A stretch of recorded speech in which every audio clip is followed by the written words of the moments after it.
오늘은 지난 시간에 공부했던 저지바에 대해 복습하는 시간을 갖도록 하겠습니다. 저항선이 지지선으로 바뀌는 지점을 찾아내는 것이 차트 분석의 가장 기본적이면서도 가장 핵심적인 능력이라고 말할 수 있습니다. 이 저지바를 기준으로 우리는 눌림목 매매도 할 수 있고 돌파 매매도 할 수 있게 되는 것입니다. 그리고 돌파 시점에서 상대적 거래량을 체크하는 것이 얼마나 중요한지를 검토해 보겠습니다. 오늘의 강의는 이것이 핵심 포인트가 될 것 같습니다. 바로 차트로 가보겠습니다. 하나오션입니다. 주가의 흐름을 과거부터 하나씩 검토해 보겠습니다. 상장 초기의 주가 흐름입니다. 상장 초기에 급락이 있었네요. 반등이 나옵니다. 고점에서 쓰리봉을 찍고 하락 추세로 이어졌습니다. 쓰리봉을 헤드앤숄더라고도 표현합니다.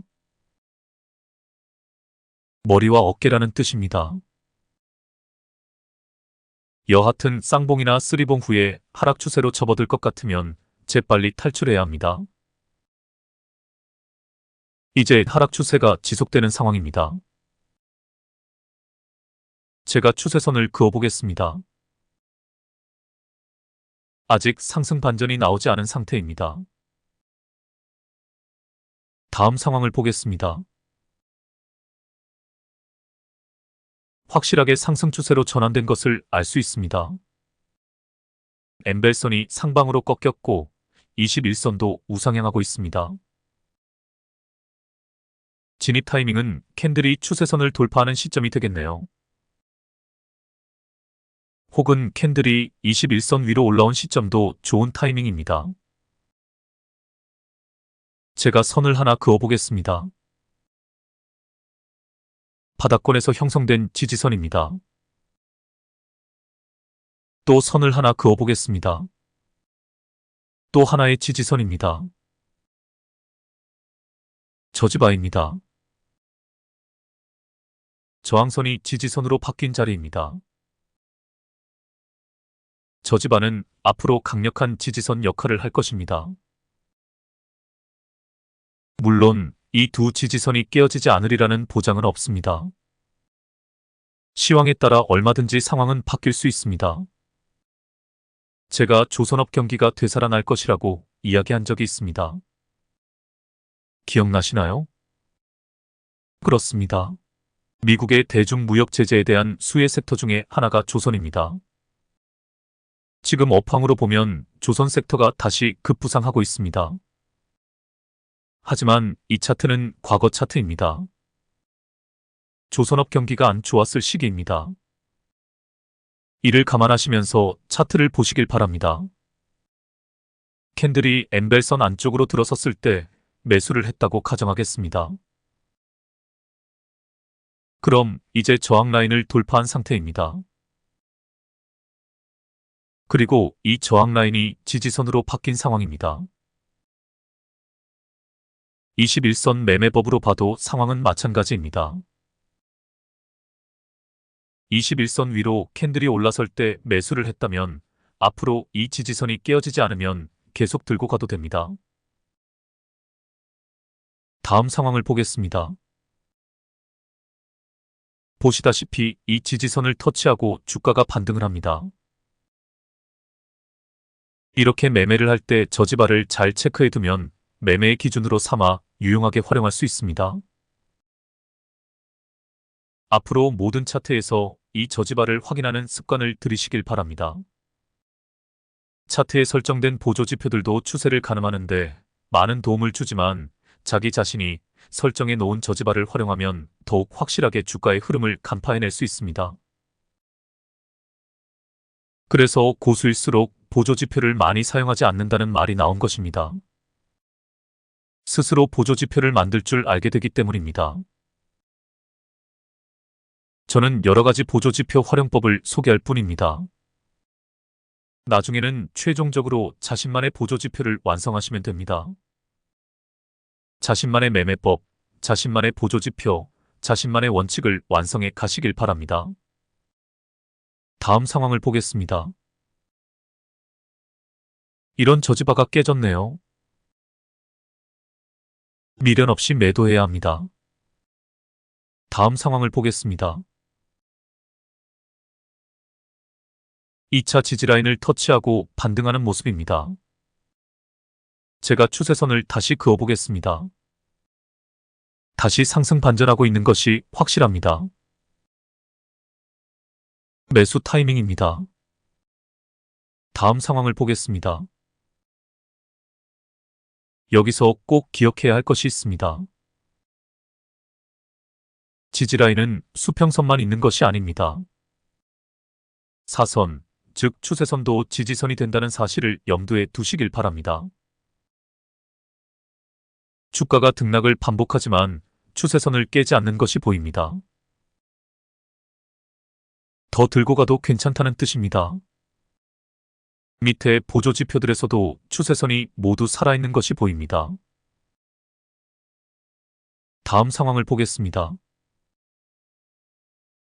와우, 예상 밖의 급등이 나왔네요. 이렇게 주포 녀석은 우리가 전혀 예상하지 못한 타이밍에 급등을 시켜버립니다. 여기서 가장 중요한 캔들이 이 캔들이었습니다. 왜 이 캔들이 중요한 캔들일까요? 그렇습니다. 거래량은 줄었는데 가격은 올라간 캔들입니다. 거래량과 가격의 함수관계야말로 그 어떤 보조지표에 앞서서 확인해야 할 중요 지표라 할 수 있습니다.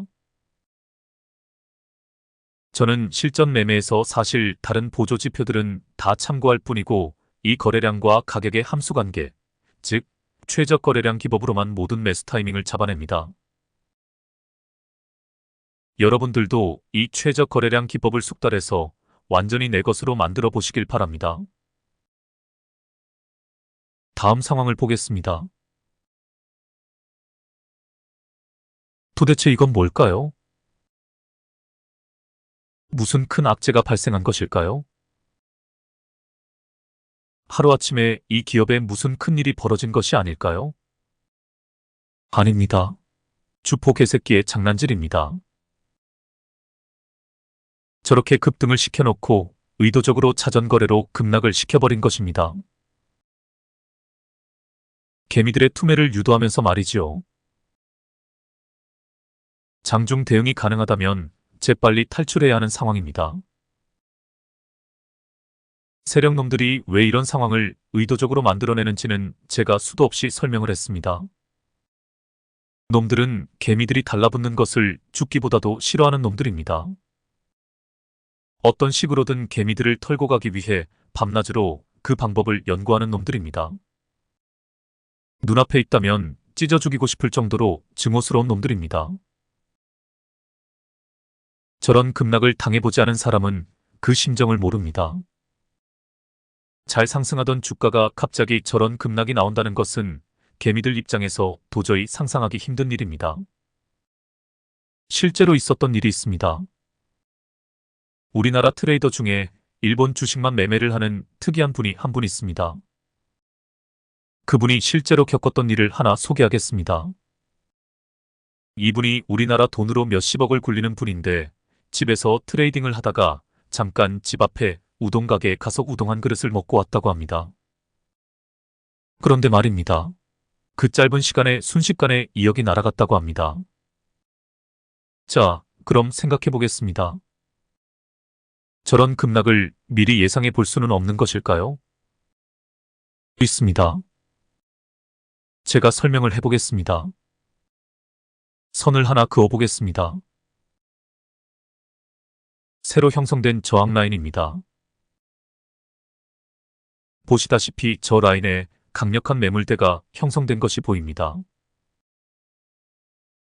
전날 추격 매수를 한 개미들이 이 라인에 다 물려있는 상황입니다. 주포가 주가를 더 끌어올리기 위해서는 이 저항 라인을 돌파해야 합니다.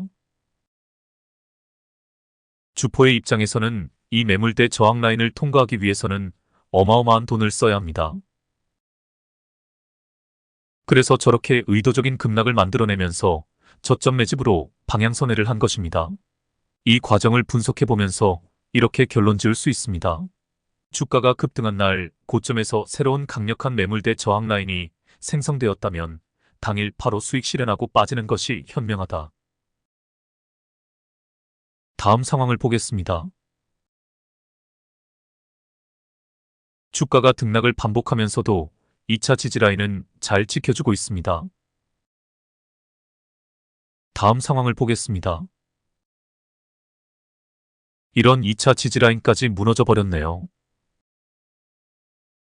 하지만 반등하는 모습입니다.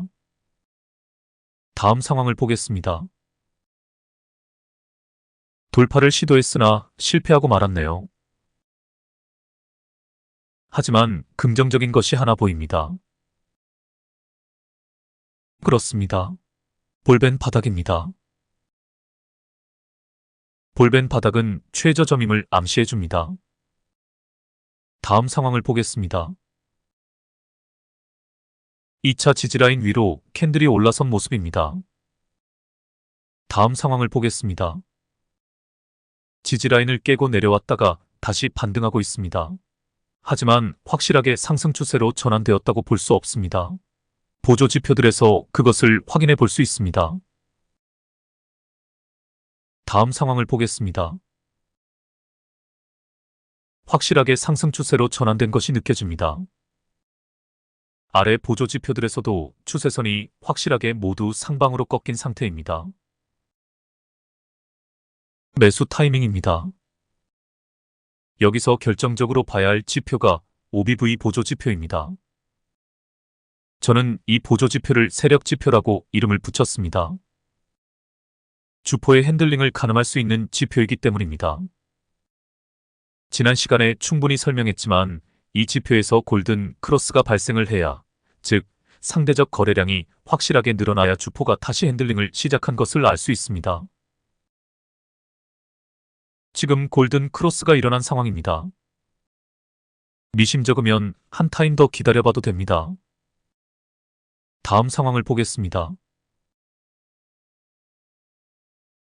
OBV 보조 지표가 이렇게 훌륭한 지표라는 것이 증명되는 순간입니다.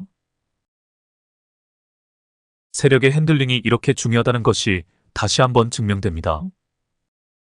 어쩔 수 없습니다. 우리는 세력의 등에 올라타는 것이 최선입니다. 그리고 세력보다 한 발 앞서 빠져나와야 합니다. 이것이 스윙 매매의 전부입니다. 이제 여기서 생각해 보겠습니다. 추가 상승이 나올까요? 아니면 조정이 나올까요? 그것을 예측해 볼 수 있는 근거는 위에 매물대 저항 라인이 얼마나 있는가를 확인하는 것입니다. 딱 보아도 매물대가 그리 두껍지 않습니다. 이미 중요 저항 라인은 돌파한 상황입니다. 제가 선을 그어 보겠습니다. 이 라인 정도가 저항 라인으로 착용할 것 같습니다. 하지만 이 라인에도 매물대가 많이 쌓여 있지 않습니다. 충분히 추가 상승을 예견해 볼 수 있습니다. 다음 상황을 보겠습니다. 예상대로 추가 상승이 나오네요.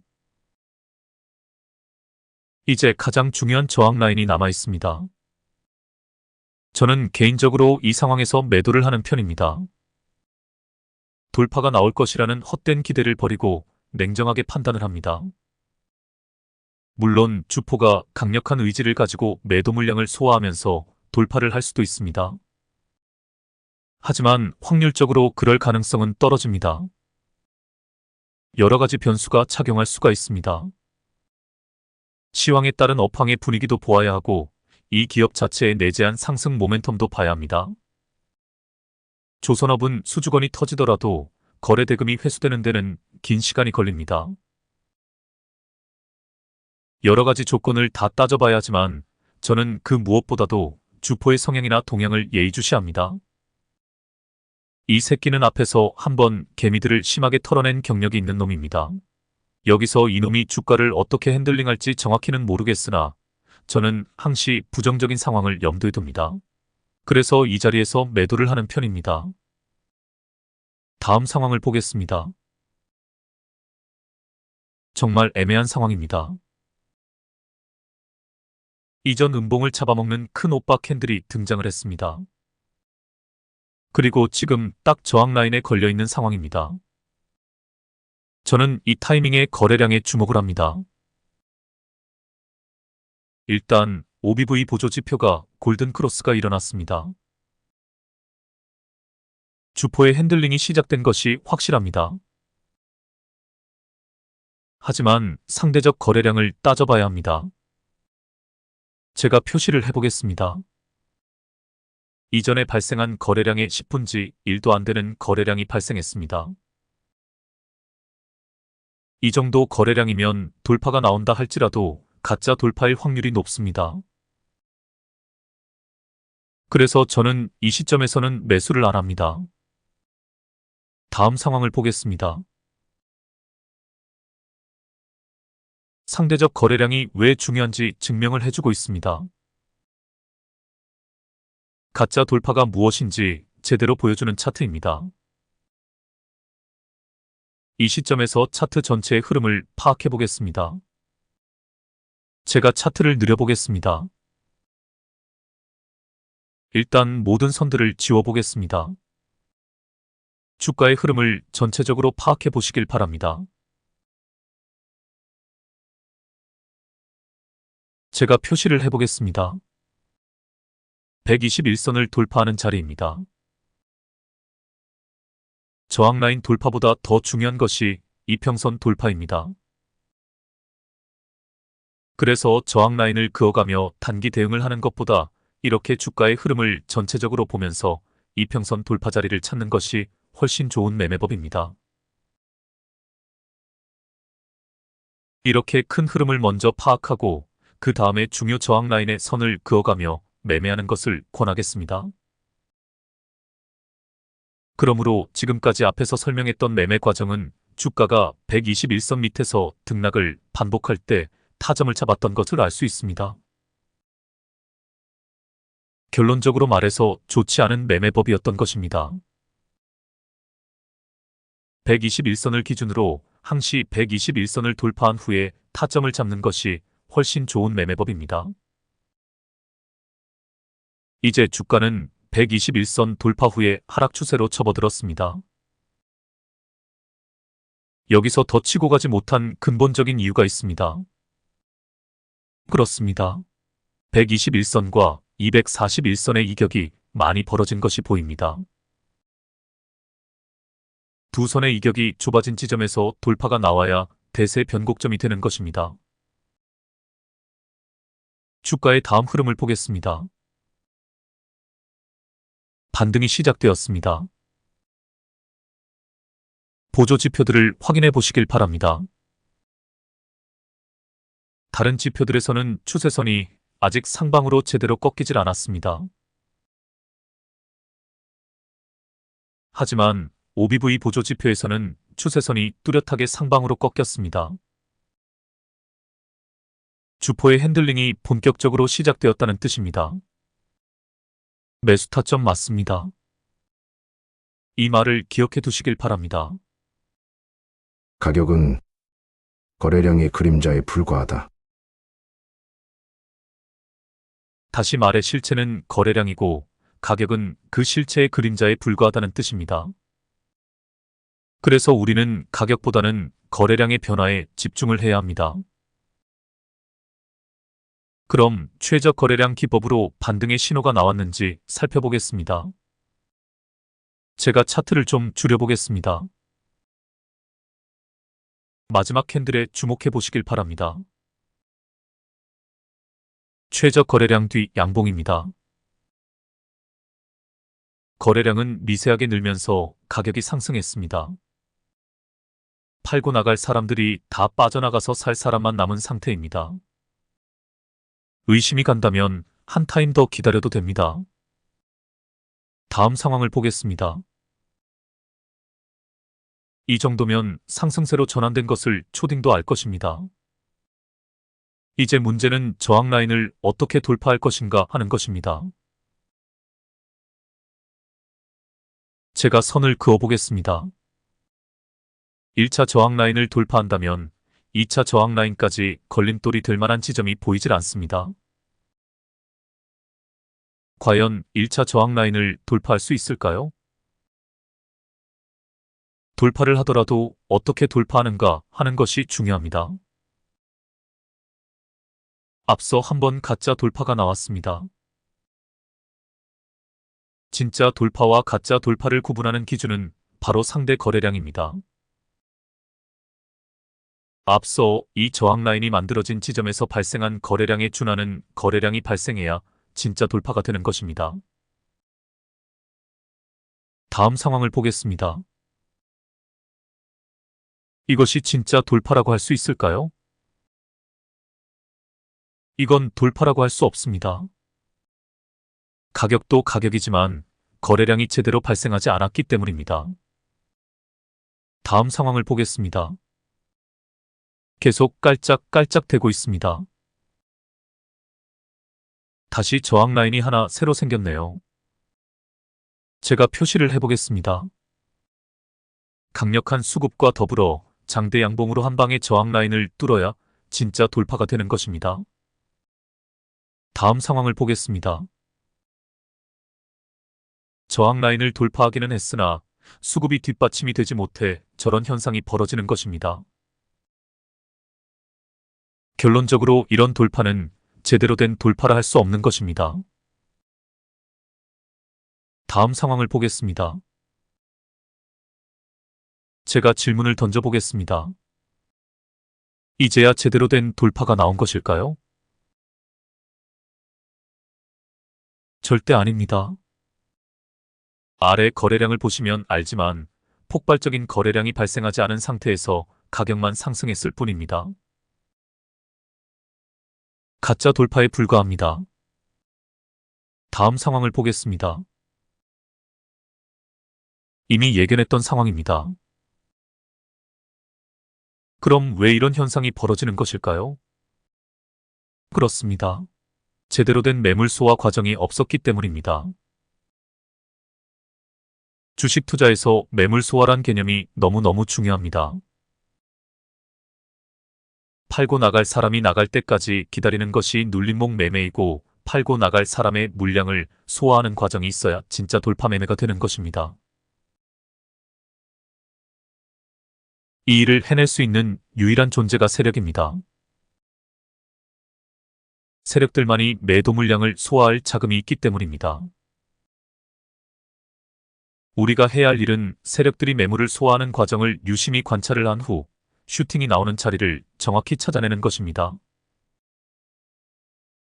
그러므로 매물 소화 과정 없이 나온 돌파는 가짜 돌파가 되는 것입니다. 이 차트에서는 거래량 없이 저항 라인 돌파가 2번이나 나왔습니다. 모두 가짜 돌파였기에 이후 급락이 나온 것입니다. 이제 진짜 돌파가 무엇인지 보여드리겠습니다. 다음 상황으로 가보겠습니다. 이게 진짜 돌파입니다. 거래량이 수반된 장대 양봉입니다. 제가 선을 하나 그어보겠습니다.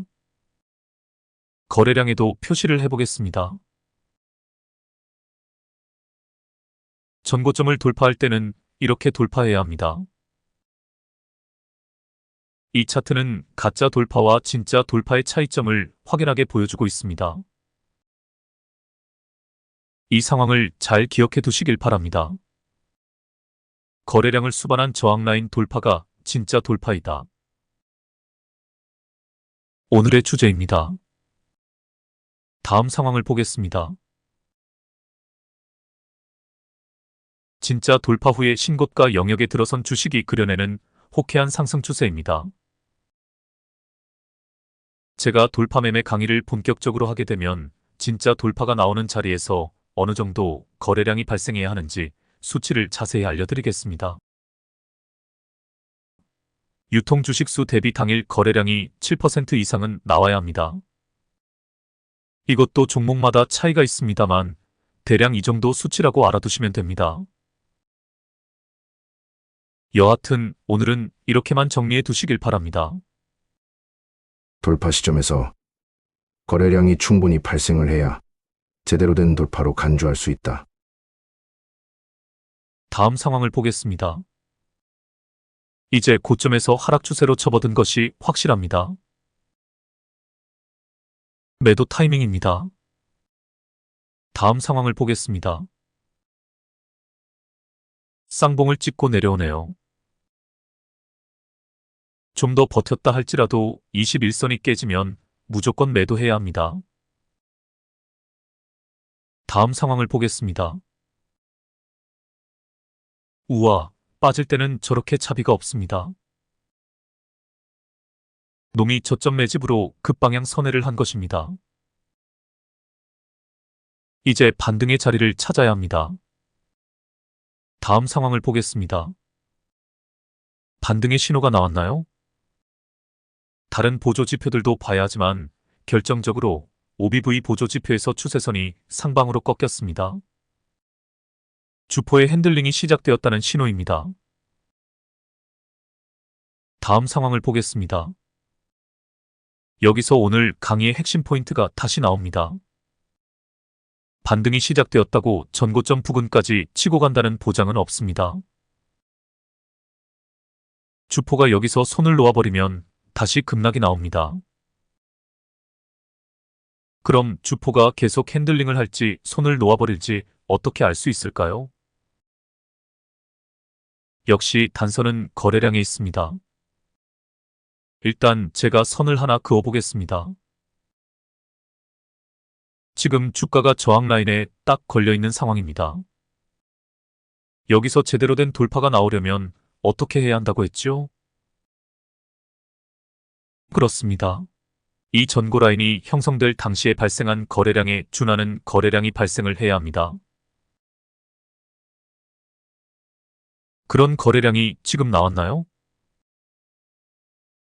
전혀 아닙니다. 지금 거래량의 최소 2배 이상은 나와 주어야 합니다. 다음 상황을 보겠습니다. 이게 돌파에 실패했을 때 나오는 그림입니다. 주포가 손을 놓아버리자 매도 물량이 계속해서 쏟아진 것입니다. 그래서 저항 라인에서 제대로 된 돌파가 나오는지 판단하는 것이 이토록 중요한 것입니다. 다음 상황을 보겠습니다. 그동안 발생했던 상승분을 다 반납하고 바닥권까지 내려왔네요. 그래서 시황 분석이 중요한 것입니다. 업황이 안 좋았을 때 조선주들이 다 이런 그림을 그려냈습니다. 이제 바닥권에서 반등이 시작되려고 하고 있습니다. 다음 상황을 보겠습니다. 보조 지표들에 주목해 보시길 바랍니다. 모두 상승 반전의 신호들을 보내고 있습니다. 하지만 유독 OBV 보조 지표에서는 아직 골든 크로스가 발생하기 전입니다. 매수 타점을 잡기 위해서는 더 기다려봐야 합니다. 아직 주포의 핸들링이 본격적으로 시작되지 않았기 때문입니다. 다음 상황을 보겠습니다. 유상증자가 있었고 배당이 있었네요. 제가 언제 나를 잡아 한번 다루겠지만 유상증자가 악재가 될 때가 있고 호재가 될 때가 있습니다. 보통은 악재로 받아들여집니다. 기존 주주들이 보유한 주식의 가치가 희석되어지기 때문입니다. 그래서 유상증자 시기에 실망 매물이 쏟아지기 마련입니다. 하지만 반대의 경우도 존재합니다. 엄청난 수주가 발생하여 생산 캐파를 늘리기 위해 시설 투자를 위한 유상증자가 이루어진다면 호재로 받아들여집니다. 그러므로 유상증자는 그 내용에 따라 악재가 되기도 하고 호재가 되기도 합니다. 여하튼 유상증자 후의 주가는 새로운 국면으로 들어서게 됩니다. 지금 주가는 박스권에서 횡보를 하는 중입니다. 박스권에서는 매매를 하지 않는 것이 가장 좋습니다. 다음 상황을 보겠습니다. 우와, 최저점을 갱신한 모습입니다. 이것이 다 유상증자의 여파라고 보시면 됩니다. 게다가 조선업의 업황 분위기도 이 하락세에 한몫을 했을 것입니다. 그러나 조금씩 반등을 하고 있습니다. 주포의 핸들링이 다시 시작된 것을 OBV 보조 지표에서 알 수 있습니다. 다음 상황을 보겠습니다. 거래량이 발생하면서 주가가 제대로 상승세를 탄 모습입니다. 저항 라인을 하나하나 돌파하고 있습니다. 하지만 아주 중요한 저항 라인에 가로막혀 있는 모습입니다. 과연 저 저항 라인을 돌파할 수 있을까요? 분위기는 좋습니다만 확신을 할 수는 없습니다. 다음 상황을 보겠습니다. 전전긍긍하네요. 바로 탈출해야 합니다. 다음 상황을 보겠습니다. 하락 추세 끝에서 저지발을 터치하고 반등하는 모습입니다. 밑에 거래량에 주목해 보시길 바랍니다. 지속적으로 막대한 거래량이 발생하고 있습니다. 이것이 의미하는 것이 무엇일까요? 그렇습니다. 손바뀜 현상입니다. 제가 거래량만 보고 매매하는 트레이더가 있다고 했습니다. 그 트레이더가 지금 이 상황에서 이 주식을 보았다면 바로 진입을 했을 것입니다. 이전 상황과 비교해서 상대적으로 엄청난 거래량이 발생하고 있기 때문입니다. 다음 상황을 보겠습니다. 이것이 최근까지의 상황입니다. 막대한 거래량을 수반해서 전고 돌파가 나온 뒤에 조정을 받고 있는 모습입니다. 오늘의 주제를 정리해 보겠습니다. 진짜 돌파와 가짜 돌파를 구분하는 것은 거래량이다. 돌파 시점에서 막대한 거래량이 발생하지 않았다면 가짜 돌파일 가능성이 높다. 중매물을 소화하지 못한 상태에서 돌파가 나왔기 때문이다. 그러므로 돌파 매매를 할 때 반드시 체크해야 하는 사항이 거래량이다. 정고점이 형성될 때 발생했던 거래량에 준하는 거래량이 돌파 시점에서 발생해야 진짜 돌파가 된다. 오늘은 이것으로 마치겠습니다. 여러 차트에서 진짜 돌파와 가짜 돌파를 구분하는 공부를 많이 해보시길 바랍니다. 그럼 좋은 밤 되시길 바랍니다.